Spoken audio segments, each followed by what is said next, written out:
मध्ये या ठिकाणी केंद्रीय मंत्री रक्षा खडसे यांच्या मुलीसह अन्य मुलींचे काही छळ करण्याचा प्रकार जो आहे समोर आलेला आहे, काय नेमकी घटना आहे? घडलेला प्रकार हा अत्यंत दुर्दैवी आहे. या ठिकाणी ज्यांनी छेडखानी केली आहे ते निव्वळ टवाळखोर नाही तर ते गुंड आहेत.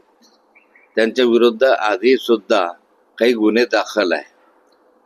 या मुली ज्यावेळेस यात्रेमध्ये होत्या त्यावेळेस एक पोलीस तिथे हजर होता. त्या पोलिसांनी त्या गुंडांना अडवण्याचा प्रयत्न केला, परंतु या गुंडांनी पोलिसांनाच मारहाण केली, त्याला शिवीगाळ केली. त्या पोलिसांनी 353 त्यांच्यावर दाखलही केलेला आहे.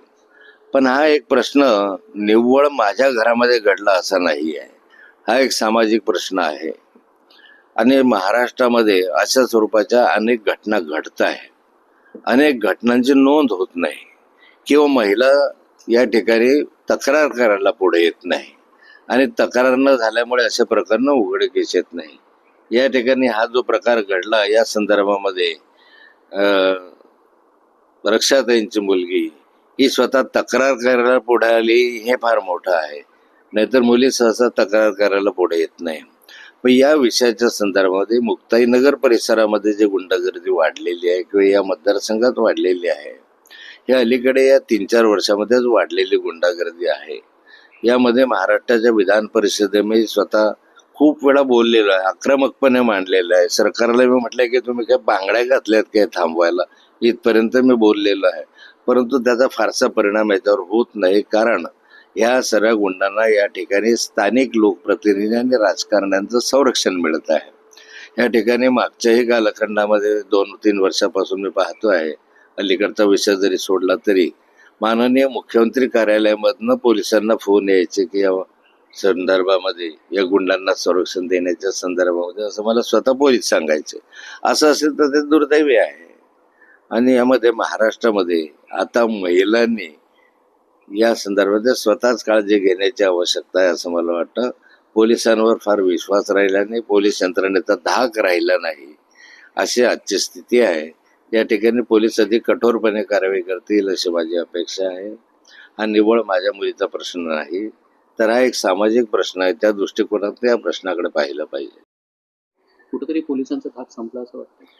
नाही, काय आहे, अलीकडे या शहरामध्ये शाळा सुटली की त्या शाळा सुटल्यानंतर हे गावगुंड त्या ठिकाणी मुलींची छेडखानी काढतात. असे प्रकार वारंवार घडतात.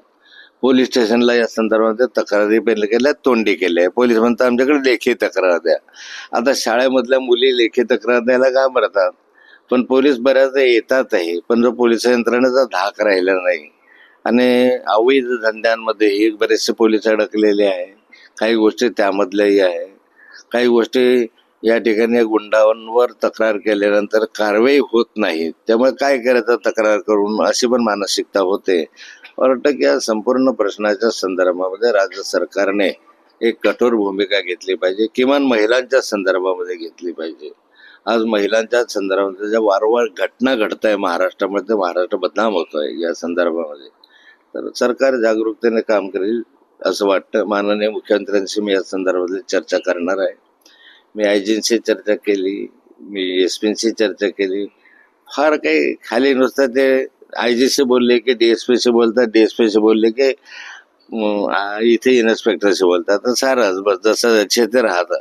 काही कोणाचा धाक राहिला नाही, कोणाचा हे राहिला नाही, अशी स्थिती आहे. गांधी तीर्थ, निसर्गाच्या सानिध्यात महात्मा गांधींच्या जीवनावरील जगातील पहिले मल्टीमीडिया म्युझियम. आजच भेट द्या. गांधी तीर्थ, जैन हिल्स, जळगाव. अधिक माहितीसाठी www.gandhifoundation.net वर विजिट करा.